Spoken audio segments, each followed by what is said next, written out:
नमस्कार दोस्तों, आज हम अपनी ही धरती पर घटी एक ऐसी लड़ाई देखने जा रहे हैं जिसमें केवल 500 मामलों ने लगभग 20,000 की सशस्त्र सज्ज और उस वक्त की दुनिया में से एक बेहतरीन दुश्मन सेना को एक नहीं, दो नहीं, बल्कि पूरे 55 दिनों तक रोके रखा था, जबकि दूसरी ओर उनका राजा भी कहीं और घेरे में फंसा हुआ था।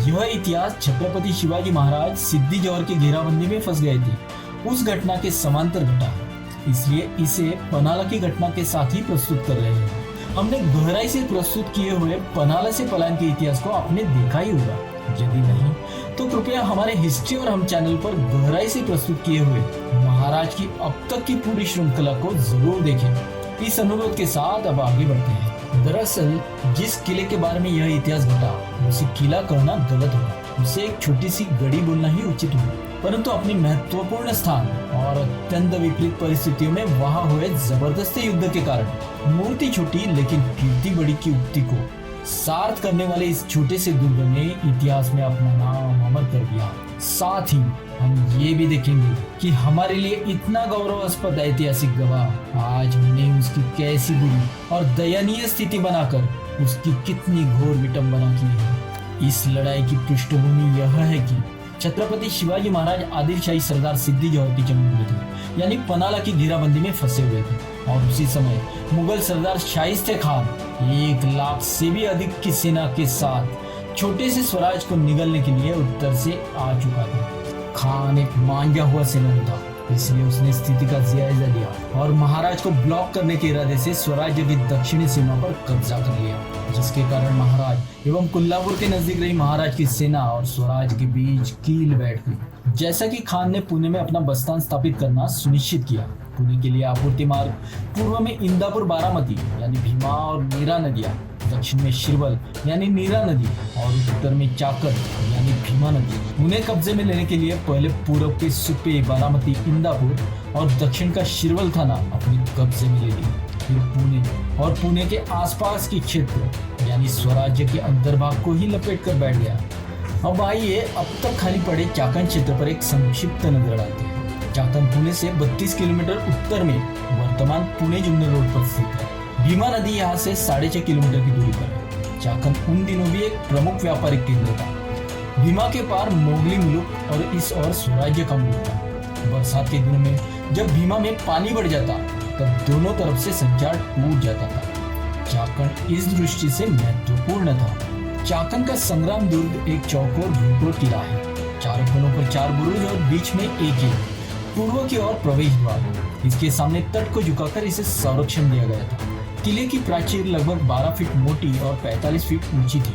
अंदर एक छोटा बाले किला था। कोट के चारों ओर खाई थी, इसमें भीमा नदी का पानी छोड़ा जाता था। इसके परे परकोट था। इस भूकोट के चहों ओर समतल प्रदेश है, यानी यह भूकोट किला। महाराज की गुरिल्ला रणनीति की दृष्टि से यह किला कुछ खास महत्वपूर्ण नहीं था, लेकिन आसपास का प्रदेश अपने कंट्रोल में बनाए रखने की दृष्टि से यह महत्वपूर्ण था। चाकन 84 यानी भोताल की 84 गांवों पर चाकन के संग्राम दुर्ग का शासन चलता था। यदि आप आज किले को देखें तो इस कोट को तोड़कर तथा पूर्व पश्चिम प्रवेश द्वार को पूरी तरह से अवरुद्ध करके इसके मध्य भाग से एक पूर्व पश्चिम मार्ग बनाया गया है। अगर यही सड़क किले को आबादित रखते हुए किले के बाहर से घुमाकर बनाई होती तो पैदल चलने में ज्यादा से ज्यादा 3 से 4 मिनट बर्बाद हो जाते। इसलिए इस गौरवशाली इतिहास के साक्षी की आज की ऐसी दयनीय स्थिति मतलब आज के तेज और व्यवहारिक जमाने में क्रिएटिविटी मानी जानी चाहिए। इससे भी बड़ी बात यह है कि इस कोड का इस्तेमाल कुछ साल पहले तक आसपास के निवासियों द्वारा स्वच्छता गृह के रूप में भी किया जाता था। इस राष्ट्र के नसीब से कुछ ग्रामीण समाज सेवी संस्था और व्यक्तियों ने, जिनकी सत विवेक बुद्धि जागृत थी, इस शर्मनाक काम को रोका और दूसरी ओर अपनी पहल पर ऐतिहासिक दस्तावेजों के साक्ष्यों के आधार पर इसके ऐतिहासिक स्वरूप को सामने लाने का काम किया। इस उद्धरण का यथासंभव भारतीय उत्खनन विभाग की देखरेख में उत्खनन अन्वेषण भी चल रहा है। ऐसी गंभीर स्थिति में जब हमने अध्ययन के लिए किले का दौरा किया और किले की बाजू वाली टपरी पर ही किले के बारे में पूछताछ की तो हमें हमेशा का और अपेक्षित उत्तर मिला, हाँ यही किला है। लेकिन इसमें देखने लायक क्या है? सब कुछ तो गिर चुका है, केवल गिरे हुए पत्थर और मिट्टी। इसी दृष्टिकोण को झकझोरने के लिए हम इस स्थान के ज्वलंत इतिहास को अपने इस हिस्ट्री और हम चैनल के माध्यम से मैप की मदद से प्रस्तुत कर रहे हैं। इसी तरह इस यात्रा में हमें अच्छा अनुभव भी मिला। इस वीरान किले में हमारी मुलाकात एक ऐसे शख्स से हुई जो हालात से तो गरीब था, लेकिन दिल से और विचारों से बहुत अमीर था। दोपहर 12:30 बजे की कड़ी धूप में सुनील नाम का यह शख्स किले पर बने स्टेज से घास तोड़ साफ सफाई का काम पूरी लगन से कर रहा था। वर्तमान कोरोना जैसी महामारी की स्थिति के कारण आज भी किले के काफी अच्छी हालात में रहे बुरुज पर सरकार द्वारा जाने से प्रतिबंध लगा दिया गया था। फिर भी कुछ उत्साही दर्शक जबरन वर्जित गेट से अंदर जा रहे थे। कुछ लोग खुले में रखी तो कुछ हो रहे थे। कॉलेज में पढ़ने वाली भावी युवा पीढ़ी की कहानी तो कुछ और ही थी। यह वॉलंटियर ही था जो ईमानदारी से इन सभी मूर्ख मंडलियों को रोक रहा था। उसके दिल लगाकर एकाकी चला रहे इन सभी अभियानों के कारण वह वॉलंटियर कम और वॉरियर ज्यादा लग रहा था। जैसे ही हमने इन सज्जन से किले के बारे में गंभीरता से पूछताछ की, किले के प्रति हमारे ईमानदार इरादों और स्नेह को महसूस करते हुए उन्होंने हमें किले के बारे में बहुत सारी जानकारी दी। तब हमें एहसास हुआ कि यह गरीब बेचारा आदमी इस किले से कितनी गहराई से प्यार करता है। और यह भी एहसास हुआ कि आसपास के तथाकथित शिक्षित लोग बेवकूफों की तरह व्यवहार कर रहे थे और यह शिक्षा, परिस्थिति, ज्ञान, इन सभी मामलों में उनसे बहुत छोटा होने के बावजूद भी केवल उसके एक सद्गुण के कारण वह उनसे बहुत ऊपर उठ चुका था, या वे उसकी प्रतियोगिता योग्य थे ही नहीं। वो सद्गुण था उसका सुसंस्कारी होना। दोस्तों, हम चाहते हैं कि हमारा समाज सुशिक्षित हो, लेकिन उससे भी ज्यादा महत्वपूर्ण यह है कि वह सुसंस्कृत हो। उन्होंने हमारे सामने नाभि के तने से एक बार भी छत्रपति शिवाजी महाराज की जय का नारा नहीं लगाया, लेकिन उनके ईमानदार कार्यों से हमें वह चीख इलाके में लगातार गूंजने का आभास हो रहा था। खैर, अब वापस इतिहास की ओर। वर्तमान में संग्राम दुर्ग पर किलेदार फिरंगोजी नरसाली नामक सरदार का शासन था। जब छत्रपति शिवाजी महाराज ने इस प्रांत पर कब्जा किया तो यही सरदार, जिसे शिवाजी महाराज के पिता शाहजी राजा ने नियुक्त किया था, चाकन के इस किले का किलेदार था। उन्होंने महाराज के प्रति अपनी निष्ठा व्यक्त की और महाराज ने इस हिम्मतबाज नरवीर को ही इस सामरिक किले के दुर्ग रक्षक के रूप में नियुक्त किया। खान ने मई का महीना पुणे में बिताया। उसके बाद जून में बारिश शुरू हो गई और रसद की समस्या थोड़ी गंभीर हो गई, क्योंकि एक और जहां बारिश के कारण भीमा नदी और पुणे के बीच की नदियों में जलस्तर अधिक होने से रसद पहुंचना मुश्किल हो गया। वहीं दूसरी ओर पुणे के उत्तर में चाकन का थाना, जो मराठों के हाथ में था, उसके आधार से मराठे आपूर्ति में बाधा डाल रहे थे। मोगली क्षेत्र और चाकन के बीच केवल भीमा नदी थी। बिना किसी उद्योग के पूरे मानसून के दौरान पूरी सेना को खाना खिलाना मुश्किल है। इसकी बजाय कुछ सैनिकों को पुणे में रखा जाए और कुछ सैनिकों को चाकन में भेजे और चाकन के किले पर कब्जा कर ले, ताकि मोगली प्रदेश, चाकन, पुणे ये संचार मार्ग सुरक्षित हो जाएगा और हमारे बादशाह भी हम पर प्रसन्न होंगे। ऐसा सोचकर शाइस्ते खान ने अपना मोर्चा चाकन की ओर मोड़ दिया।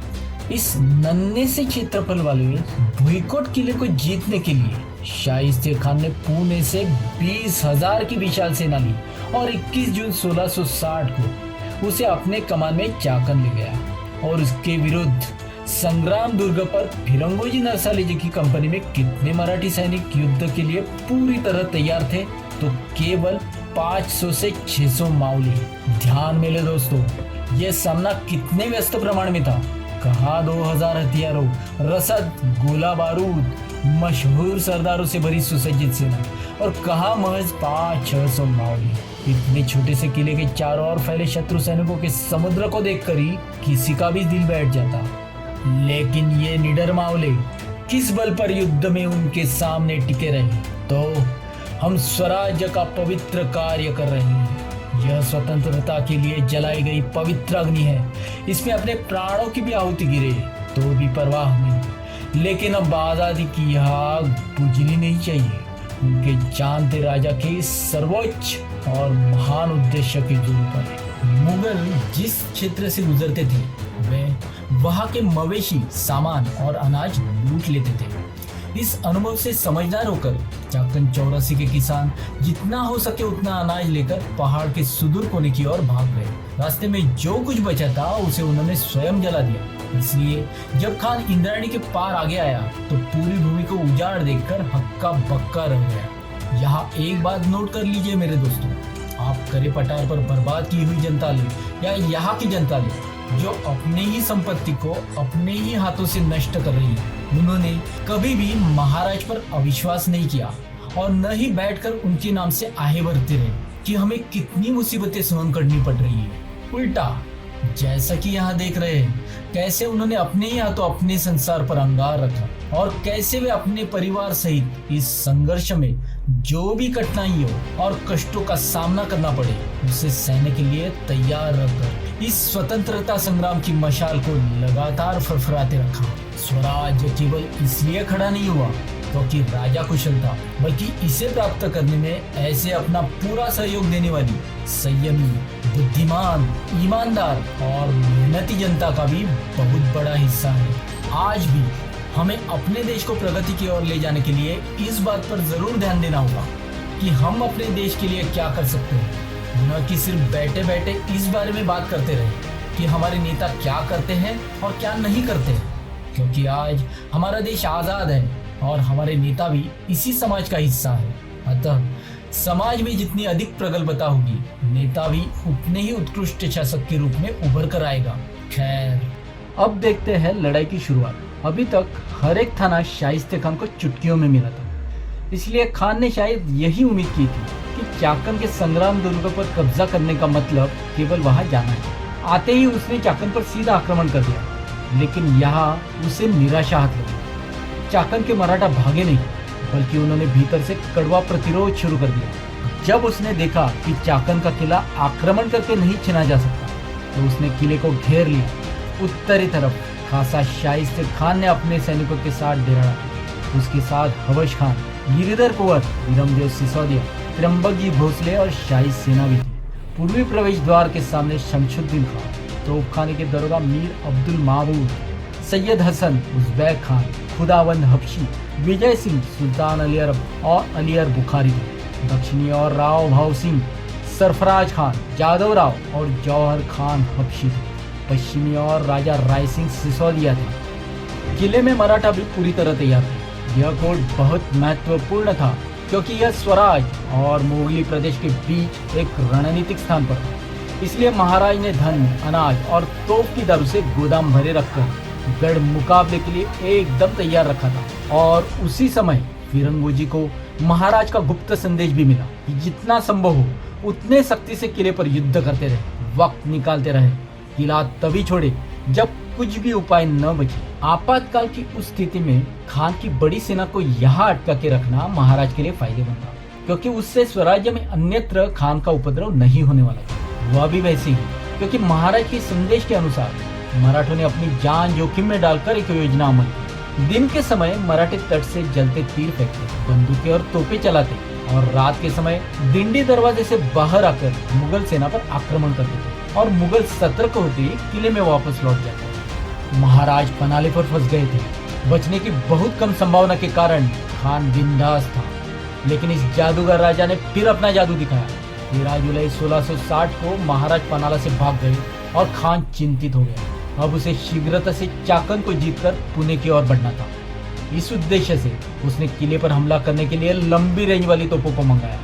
तोपों के लिए धमधमे रचे, फिर भी किले के ध्वस्त होने का कोई निशान नहीं था, क्योंकि महाराज के भागने की खबर से किले में मौजूद मराठों में और भी जोश भर गया। जब कोई उम्मीद नहीं थी तब भी इतना संघर्ष किया था। अब जब ऐसी खुशखबर आ गई हो तो उनकी बढ़ी हुई मानसिक शक्ति का तो कोई हिसाब ही नहीं। आखिरकार खान डेस्परेट हुआ और उसने एक भयानक चाल रची, लेकिन यह चाल मतलब इस छोटे से भूईकोट किले और सैन्य बल की व्यस्त पृष्ठभूमि की तुलना की जाए तो मानसिक और शारीरिक रूप में इसे मराठों की जीत और मुगलों की हार ही कहना पड़ेगा। तरकीब यह थी कि उसने किले के पूर्वी हिस्से में एक सुरंग मार्ग खोदना शुरू कर दिया। यह सुरंग मार्ग वो पूर्वोत्तर बुरुज के पैरों तले ले गया। उसने इस बुरुज को इसलिए चुना क्योंकि यह महाद्वार के बाईं ओर थी और वो अपने आंखों के सामने इसे देख सकता था। इस सुरंग मार्ग में उसने बुरुज के पैरों तले एक बड़ी सुरंग दी। इरादा इस मीनार को उड़ाकर गिरते मलबे के रास्ते किले में घुसने का था। किले के अंदर मौजूद मराठों को इस बात का कोई अंदाजा नहीं था। 14 अगस्त 1607 घेराबंदी का 55वां दिन शुरू हो गया। सुबह से ही मुगली सेना में कुछ खास हलचल दिखी गई। मोर्चे बहुत आगे बढ़ रहे थे। उत्तरी और पूर्वी सेनाओं में विशेष हलचलें थी। मराठे तट से ये सब देख रहे थे, मगर कोई मतलब समझ नहीं आ रहा था। दोपहर के 3 बजे सुरंग को सुलगाया गया। एक गगनभेदी आवाज हुई। इससे पहले पता चले कि क्या हुआ, पूर्वी कोने का बुरुज आसमान में उड़ गया। बंदूकें, आदमी, बुरुज पर लगे विशाल पत्थर ऊंचे आसमान में उड़ गए। हवा में उछाले गए मराठे पंछियों की तरह मारे गए। मराठों को समझ नहीं आ रहा था कि आखिर क्या हुआ और क्या हो रहा है। वे शोर, धुएं और किले में गिरे खंडरों से सुन्न हो गए। लेकिन किला फूटते ही आक्रमण की तैयारी कर रही मुगल सेना ने किले पर चढ़ाई कर दी। मराठों ने यह दृश्य देखा मात्र और एक क्षण में वे होश में आ गए और हमले को रोकने के लिए दर्रे की ओर दौड़ पड़े। वास्तविक किले को हुआ नुकसान, दुश्मन की विकराल सेना और किले में बची छोटी सेना ध्यान में लेने के बाद ऐसे कठिन मुकाबले का सामना करने पर कोई भी असमंजस में पड़ जाता। अब कुछ भी कर ले, किला बचना असंभव है।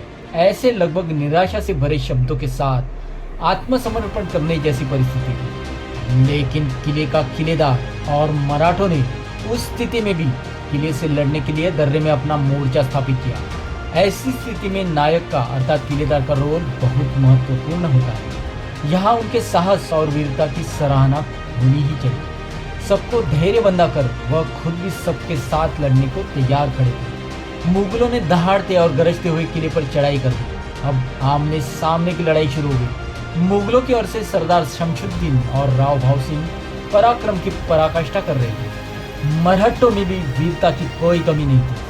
ढहे हुए गढ़ के किनारे से उन्होंने दुश्मन पर जलते हुए तीर, हुक्के, गोले दागना शुरू कर दिए और लगातार बड़े बड़े पत्थर मार मुगलों के सिर फोड़ना शुरू रखा। टूटे फूटे बुरुज में दिन भर युद्ध चलता रहा। मुगलों की नई नई पलटनें नए जोश और ताजे दम के साथ आक्रमण कर रही थी, लेकिन मराठे वही और उतने ही थे। वह लगातार अविश्रांत लड़ रहे थे। उन्हें ऐसी जिद्दी दृढ़ता, ऐसी निष्ठा, ऐसी वीरता, ऐसी महत्वाकांक्षा और ऐसा अभिमान किसने सिखाया? उन्होंने महाराज के तालीम में यह सब प्राप्त किया था। वही मराठों का सामर्थ्य था। भले ही वो 1-2 लड़ाई में हार भी जाए, लेकिन उनके ऐसी मूल शक्ति के कारण उनके सर्वस्व का पराभव करना केवल नामुमकिन था। और अगर हम इस शिक्षा को ध्यान में रखकर वैसी ही मानसिकता अपने अंदर पैदा कर सके तो हम देश की भी प्रगति कर सकते हैं और अपनी भी। बस इसे अपने खुले मन से स्वीकार करने की दृष्टि हमें होनी चाहिए। खैर, पूरा दिन मुगल और मराठों की उस टूटे बुरुज पर लड़ाई चलती रही। दिन ढलने पर भी मुगल किले में प्रवेश नहीं कर पाए। दोनों को भी महत्वपूर्ण क्षति हुई। रात हुई, गहरा अंधेरा छाया, फिर भी मराठे पूरी रात बुरुज पर डटे रहे। दूसरा दिन हुआ, बुधवार 15 अगस्त 1660। सूर्योदय होते ही मुगलों ने किले पर जोरदार आक्रमण कर दिया।